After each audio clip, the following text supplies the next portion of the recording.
দুঃসময় আগত। এ কথা বললেন না যে যদুবংশ ধ্বংস হয়ে গেছে। যদু না, তিনি আজ তার প্রকট লীলা করে পর্দা টেনে উনি নিত্য লীলায় স্থিত হয়েছে। এর মধ্যে দেবর্ষি নারদ এলেন তোমরকে নিয়ে। বিদুর মহাশয় গোপনে রাত্রিবেলা ধৃতরাষ্ট্র এবং গান্ধারীকে নিয়ে উনি হরিদ্বারে, যেখানে সপ্তর্ষির তপস্থলী, গঙ্গা যেখানে 7 ভাগে প্রবাহিত হচ্ছে, সেইখানে এসে উপস্থিত হলেন। তাদেরকে সাধনা করালেন। ধৃতরাষ্ট্র পরমগতি লাভ করলেন। বিদুর মহাশয়ও ঘুরতে ঘুরতে প্রভাসে গিয়ে তিনি অভিশপ্ত ধর্মরাজ মান্ডব্য ঋষির অভিশাপে শতবর্ষ অতিবাহিত হয়ে গেছে, উনিও পরমধামে গমন করলেন। এদিকে চারিদিকে নানা দুর্লক্ষণ দেখছেন মহারাজ যুধিষ্ঠির। অর্জুন নেই, চিন্তা করছেন, ভীমের সঙ্গে নানা কথা বলছেন। এর মধ্যে অর্জুন এলেন। অর্জুনের সেই চেহারা, সেই তেজ, সেই দীপ্তি, সেই ছটা কিছুই নেই। অর্জুন সকাল ক্রন্দন করতে করতে অর্জুন শ্রীকৃষ্ণের করুণা, শ্রীকৃষ্ণের লীলাকে স্মরণ করছিলেন। মহারাজ যুধিষ্ঠির যখন শুনতে পেলেন যে শ্রীকৃষ্ণ তিনি তার লীলাকে উপসংহার করেছেন, সঙ্গে সঙ্গে উনি পরীক্ষিতকে রাজবন্দিতে বসিয়ে উনি মহাপ্রস্থানের পথে চলে গেলেন। এই যে মহারাজ যুধিষ্ঠিরের মহাপ্রস্থান লীলা, পঞ্চপাণ্ডবের মহাপ্রস্থান লীলা। পরীক্ষিত হলেন এখন হস্তিনাপুরের রাজা, উত্তরের কন্যা নিজের মামাতো বোনকে বিয়ে করেন। সেকালের দিনে এইভাবে ক্ষত্রিয়গণের বিবাহ লীলা ছিল। নিজের মামা হচ্ছে উত্তর, মামার কন্যা হচ্ছে ইরাবতী। সেই ইরাবতীর পানি গ্রহণ করেন মহারাজ পরীক্ষিত। জন্মেঞ্জয় সেনাতি 4টি পুত্র হয়। উনিও 3টি অশ্বমেধ যজ্ঞ করেন, কলিকে দমন করেন। যখন উনি জানতে পান যে আমাদের রাজ্যে, এই ভারতবর্ষে কলি প্রবেশ করে গেছে, তখন উনি 14 সেনা নিয়ে কলিকে অন্বেষণ করতে বেরোন, বর্ষে বর্ষে যান। তারপরে ধর্ম এবং পৃথিবীর যে সংলাপ বৃষরূপ ধারণ করে আর পৃথিবী গাভী রূপ ধারণ করে যে পরস্পর কথাবার্তা করছিলেন, সেটি ওনার গোচর হয়। উনি কলিকে দেখতে পান। কলিকে কি এইভাবে দেখা যায়? কলি ওনার চরণে পড়ে যায়। তখন কলিকে উনি প্রথমে 4টে জায়গা দেন যেখানে বাসা হচ্ছে অসত্য, যেখানে মদ্যপান, মাদক দ্রব্য, মদ, যেখানে অবৈধ দেহ সম্পর্ক, আসক্তি এবং হিংসা, নির্দয়তা, এগুলি হচ্ছে অধর্ম। এই অসত্য, অহংকার, আসক্তি, নির্দয়তা এগুলো আছে কোথায়? মিথ্যা, মদ্যপান, পাশা খেলা, অবৈধ দেহ সম্পর্ক, প্রাণী শেষে স্বর্ণের ভিতরে অর্থের ভিতরে স্থান দেন। এবং কলিকে দণ্ড দিয়ে উনি ধর্মকে চতুষ্পাদ করে দেন। তপস্যা, শৌচ, দয়া, সত্য, ধর্মের এই 4 চরণ। এইভাবে মহারাজ পরীক্ষিতের কলিতলন লীলা বর্ণনা করেন।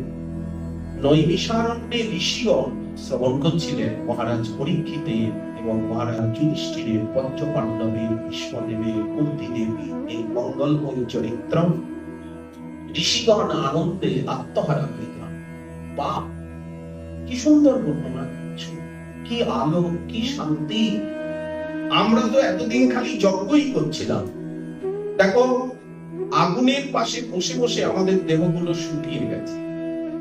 আর এই যে যজ্ঞ মণ্ডপ দেখছো, যজ্ঞের কালিতে কালো হয়ে গেছে, গাছপালা পর্যন্ত কালো হয়ে গেছে। আমরা জীবন ভোগ করলাম সাধু সঙ্গের মহিমা। তুলয়া মলবে নাপি নন স্বর্গ ন পুনর্ভব, ভগবৎ সঙ্গী সুন্দর্শ বর্তানা কিমুদাশিস। সাধু সঙ্গের থেকে সবচেয়ে, এর থেকে বড় আশীর্বাদ জগতে আর কিছু হতে পারে না। এটাই সবচেয়ে বড় আশীর্বাদ, সবচেয়ে বড় প্রাপ্তি।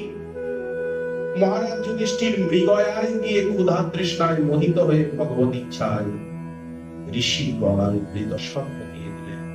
ঋষিপুত্র শৃঙ্গী শ্রমিক ঋষির গলায় যে মৃত সাপটা দিলেন, মৃত সর্প ধনুষের অগ্রভাগের দ্বার, এটা ভগবত ইচ্ছা ছাড়া কিছু। শৃঙ্গী অভিশাপ দিয়ে দিল যে আমার পিতার সম্মান মর্যাদাকে যে উল্লঙ্ঘন করেছে, আজ থেকে সপ্তম দিন অবসানে তখন আর তাকে ধ্বংস। ঋষি অত্যন্ত অনুতপ্ত হলেন, বালক তুমি এটা কি করেছ? রাজা এসেছিলেন, অভিষিক্ত রাজা, আমরা তাকে সম্মান করিনি, একটু জল দিইনি, একটু আসন দিইনি, দোষ তো আমাদের। তিনি ক্ষুধার্ত, তিনি তৃষ্ণার্ত হয়ে এসেছিলেন। তুমি জানো রাজা না থাকলে কত অধর্ম হবে, দস্যু প্রচুর হয়ে যাবে, চুরি ডাকাতি চলতে থাকবে, হিংসা। রাজা না থাকলে হানাহানি, তখন পাপটা আমাদের উপরে লাগবে, আমরাও তপস্যা করতে পারবো না। এই কে আছো, কে আছো, তাড়াতাড়ি হস্তিনাপুরে গিয়ে মহারাজকে এই সমাচার দাও। ঋষি কিন্তু নিজের অপমানটা ভাবলেন না, এই পুত্রকে যথেষ্ট ভৎসনা করলেন, রাজার কাছে সমাচার পাঠালেন। সঙ্গে সঙ্গে ওনার অন্তরে বৈরাগ্য এসে গেল, আমার মাত্র 7 দিন, গোবিন্দ আমাকে ডাকছেন, আমি এই 7 দিনকে সার্থক করব। সঙ্গে সঙ্গে জন্মের জলকে রাজমন্দিতে বসিয়ে অভিষিক্ত করে উনি গঙ্গার তীরে চলে এলেন। প্রায় উপবেশন করলেন, কৃষ্ণাঙ্গ্রি সেবাম অধিমন্নমান উপাবিশ প্রায় মমর্তনদ্যাম। গোবিন্দ চরণ সেবা, সাক্ষাৎ গোবিন্দ তারকানাথের সেবায় চলে যাব। আমার এই জগতে সাম্রাজ্য বৈরাজ্য প্রয়োজন নেই, সম্রাট পদে কোনো প্রয়োজন নেই। সমস্ত মুনি ঋষিগণ একে একে সেখানে উপস্থিত হলেন। এই ব্রহ্মার পুত্র লোকপাবন, একেবারে চলন্ত বেদবিদ্যা, উনি জিজ্ঞাসা করছেন আমার কি কর্তব্য, প্রিয়মান ব্যক্তি কি কর্তব্য, এখন আমি কি জপ করব, কি ধ্যান করব, কি দান করব, কি সব বলুন। আমি যেখানেই জন্মগ্রহণ করি না কেন, আমার যেন ভগবানের ভক্তি হয়, ভক্তের সঙ্গে মৈত্রী হয়, আর সর্বজীবে আত্মভাব। আমি আপনাদেরকে কখনো বলছি না যে আপনারা আমাকে বাঁচান, আমাকে আয়ু দিন, তারা বাঁচিয়ে দিতে পারে। ভৃগুর বশিষ্ঠশ্চ বনশ্চ গৌতম মেধা তিথির দেবল দেবরাত। মরীচি, অত্রি, পুলস্ত্য, পুলহ, ক্রতু, ভৃগুর, অঙ্গিরা, বশিষ্ঠ, নারদ, বিশ্বামিত্র, মার্কণ্ডেয়, লোমশ আদি সকলে বসে আছেন। দেবর্ষি নারদ আছেন, বেদব্যাস আছেন। তারা কি মহারাজ পরীক্ষিতকে বাঁচাতে পারেন না? কিন্তু উনি বলেন আমি বাঁচতে চাই না। দশাত্তলং কুহকতক খগৌবা, আমাকে যথেষ্ট তক্ষক দংশন করুন, কিন্তু দশাত্তলঙ্গায়ত বিষ্ণু গাথা, এখানে খান্তি দেখানো হচ্ছে কতটা স্থির। আপনারা হরি গুণগান করুন, বিষ্ণু গাথা গান করুন। আমি আপনাদের মুখে কৃষ্ণ কথা শুনতে চাই, কৃষ্ণে আমার প্রতিমতি হোক। সকলে ভাবছেন কিভাবে বলবো, কি বলবো। এই সময়ে কৃষ্ণ লীলার অনুকরণ করছেন, কেউ কালীয় দমনের, কেউ গোবর্ধন ধারণে, কেউ বা বস্ত্র হরণে, কেউ বা জমলার্জুন ভঞ্জনে, কেউ বা দামবন্ধনে। সব লীলার তারা অনুকরণ করছেন, লীলাময়ী হয়ে গেছে। বিরোহিনী ব্রজবাহনা চন্দ্র বহন মন্দ, তুমি ছিন্ন করে দাও, তোমার চরণের দিকে আমার মন সবসময় প্রবাহিত হোক গঙ্গা ধারার মতো। আজ পৃথিবীর কত শোভা, যেদিকে তাকাই সেই দিকেই তোমার চরণ চিহ্ন। তুমি সারা পৃথিবী জুড়ে, সারা ভারত জুড়ে তুমি লীলা করছো, সর্বত্র তোমার চরণ চিহ্ন। তোমার দৃষ্টিতে বৃক্ষলতা, আকাশ বাতাস কিরকম প্রফুল্লিত, চারিদিকে মঙ্গলময়। এই অমঙ্গলের ভিতরে এত মঙ্গলের বৃষ্টি, তুমি যেতে পারবে না। আমাদের অনেক বিপদ, সম্পদ দিয়ে ঘুরিয়ে তুমি বিদায় নিতে পারবে না। আবার সেই বিপদগুলো ফিরিয়ে দাও।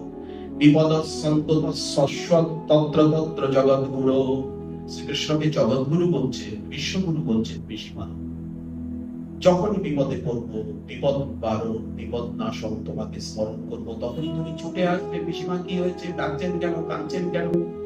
এখন সম্পদ দিয়ে তুমি আমাকে ভুলিয়ে চলে যেতে চাইছো, তা হবে না। সেইবার শ্রীকৃষ্ণের যাওয়া হলো না দ্বারকায়। শ্রীনন্তি গায়ন্তি গৃহন্তি অভীক্ষ্ণশঃ। বলতে বলতে কুন্তী দেবী কোথায় চলে গেলেন জানেন? শ্রীকৃষ্ণের বাল্য লীলায়, গোকুল বিহারীর গোকুল লীলায়, দাম্পত্য লীলায়। মায়ের তরাসে যাকে দিশে দিশে ঘন ঘন শ্বাস বয়ে, ত্রিরেখা অঙ্কিত কণ্ঠে অবস্থিত হারাদি দুলিছে তাহে। প্রফুল্ল কমল নয়ন যুগল, ক্রন্দনে বহিছে ধারা। থাকিয়া থাকিয়া করকঞ্জ দিয়া মুছিতেছে ননি চোরা। মায়ের তরাসে চাহে দিশে দিশে। কুন্তী দেবী সেই লীলার বর্ণনা করছে। এই লীলার ছবি আমার অন্তরে যখন জাগে, আমি একেবারে মোহিত হয়ে যাই। তোমার এত ভয়, স্বয়ং মহাকালেরও কাল যিনি, তিনি এত ভীত। যারা তোমার কথা শ্রবণ করেন, কীর্তন করেন, বলেন, চিন্তা করেন, তারা অচিরে তোমার চরণ কমলের দর্শন পান। তাদের আর এই ভব প্রবাহ থাকে না। এই ভবসাগরের প্রবাহ ওখানে এসে দাঁড়িয়ে যায়, স্থির হয়ে যায়। শ্রীনন্তি গৃহন্তি গায়ন্তি অভীক্ষ্ণশঃ, স্মরন্তি নন্দন্তি তবে হিতং জনা। তয়ৈব পশ্যন্তি অচিরেণ তাবকং ভব প্রবাহ উপরমং পদাব্জং। এই হচ্ছে কুন্তী স্তুতি। সম্বোধন করছে, হে কৃষ্ণ, কৃষ্ণ সখ, কৃষ্ণ ঋষভ, অবনিদ্র রাজন্য বংশতবর্গ বীর্য, হে গোবিন্দ, হে গো সুর দ্বিজাতি হরাবতার, হে অখিল গুরু ভগবান নমস্তে। কুন্তী দেবী তিনি পরম তত্ত্বজ্ঞা, কর্মবিদুষী। গোবিন্দ হাসছেন, কথাগুলো শুনে হাসছেন। কি উত্তর দেবে? মন্দং জহাসহ গোবিন্দ বৈকুণ্ঠ ভয়ন ইব মায়া। পিসিমা যদি প্রণাম করে তাহলে তো লীলা হবে না, সর্বোত্তম নরলীলা, নরবহু তাহার স্বরূপ, তাহলে তো দেবলীলা হয়ে গেল, নরলীলার মাধুর্য আস্বাদন হবে না। পিসিমাকে হাসির দ্বারা মোহিত করলেন, দ্বারকায় যেতে দিলেন না কুন্তী দেবী। শ্রীকৃষ্ণ মনে মনে ভাবছেন, মহারাজ যুধিষ্ঠিরকে অনেক বোঝালেন, আপনি কেন এত শোক করছেন? কিন্তু উনি কিছুতেই বোঝেন না। এই তুচ্ছ রাজসিংহাসনের জন্য 18 অক্ষয়িনী সেনা, ভারতবর্ষের সমস্ত সুরবীর ক্ষাত্র শক্তি আজ নিঃশেষ হয়ে গেল। এদিকে কুরুক্ষেত্রে উত্তরায়ণের অপেক্ষায় দেবব্রত গঙ্গাপুত্র ভীষ্মদেব শ্রীকৃষ্ণের চিন্তা করছিলেন। কোথায় কুরুক্ষেত্র, কোথায় হস্তিনাপুর, অনেক দূর। কিন্তু উনি আজ কুরুক্ষেত্রের রণাঙ্গনে সরসজ্জায় এখনো জীবিত। সমস্ত মুনি ঋষিগণ ওনার দর্শনে এসেছেন, উত্তরায়ণের প্রতীক্ষা করছেন। উত্তরায়ণ এলেই, আসলে উত্তরায়ণ নয়, এটা একটা ছল। গোবিন্দকে দেখে, পার্থ সারথীকে দেখতে দেখতে কুরুক্ষেত্র রণাঙ্গন বিহারী অর্জুনের সখা ভক্তবৎসল চূড়ামণি তাকে দেখতে দেখতে পঞ্চ পাণ্ডব চারিদিকে থাকবে, মুনি ঋষিগণ চারিদিকে থাকবে। কৃষ্ণকে দেখতে দেখতে, তার স্তুতি করতে করতে আমি আমার প্রাণবায়ুকে ত্যাগ করব, সেই অবসরে প্রতীক্ষা করছিলেন। সেই সময়ে শ্রীকৃষ্ণ মহারাজ যুধিষ্ঠিরকে নিয়ে উপস্থিত হলেন কুরুক্ষেত্রের রণাঙ্গনে। ভীষ্মের চরণ বন্দনা করলেন সকলে। ভীষ্মদেব অনেক বোঝালেন, বললেন যা হয়েছে সবকিছু কৃষ্ণের দিকে তাকিয়ে বলছেন এই এই এনারই ইচ্ছা, এনারই ইচ্ছা। তুমি মনে করছো তোমার দোষ, দুর্যোধনের দোষ, কিন্তু এনারই এরই ইচ্ছা। এই বলে কৃষ্ণের মহিমা বোঝাচ্ছে, বিভিন্ন ধর্ম বিষয়ে প্রবচন করছেন। করতে করতে উত্তরায়ণ সময় এসে উপস্থিত হলো।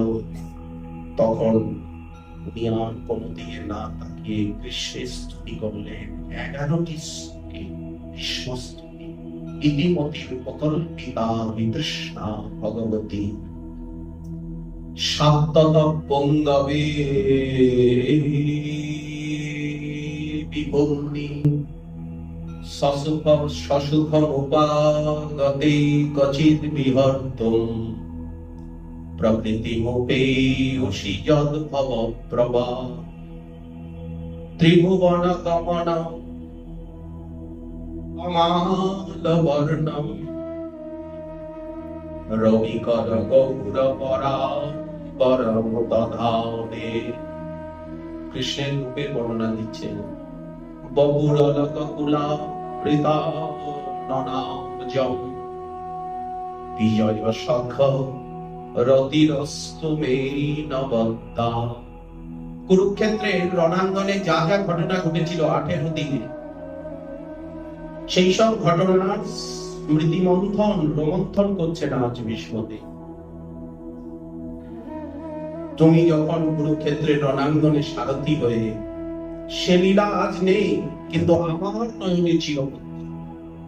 আমি দেখতে পাচ্ছি তুমি কুরুক্ষেত্রের রণাঙ্গনে অশ্ববর্গা হাতে নিয়ে তত্র বিত্রৈকপাণয়ে জ্ঞান মুদ্রায় কৃষ্ণায় গীতামৃত দুহে নমঃ। তুমি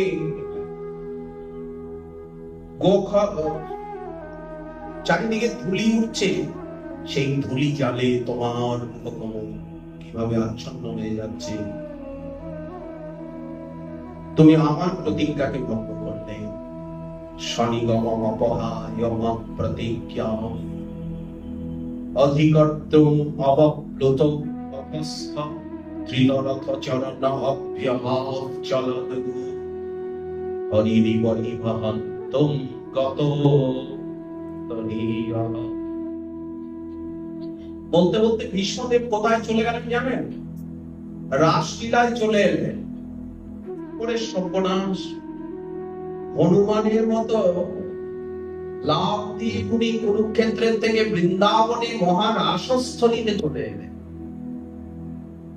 ব্রজাঙ্গনার ভাব, ওনার তো বীর রস, উনি তো দাস্য মিশ্রিত বাৎসল্য ভাবের ভক্ত, ঐশ্বর্য জ্ঞানী। কিন্তু উনি চলে এলেন বৃন্দাবনে মধুর রসে। সব ব্রজাঙ্গনাগণ গোবিন্দের সৌন্দর্য মাধুর্যে কিরকম উন্মাদিনী হয়ে গেছে। সবাই ছুটে যাচ্ছেন সেই রাস রজনীতে গোবিন্দের অন্তর্ধানে। তারা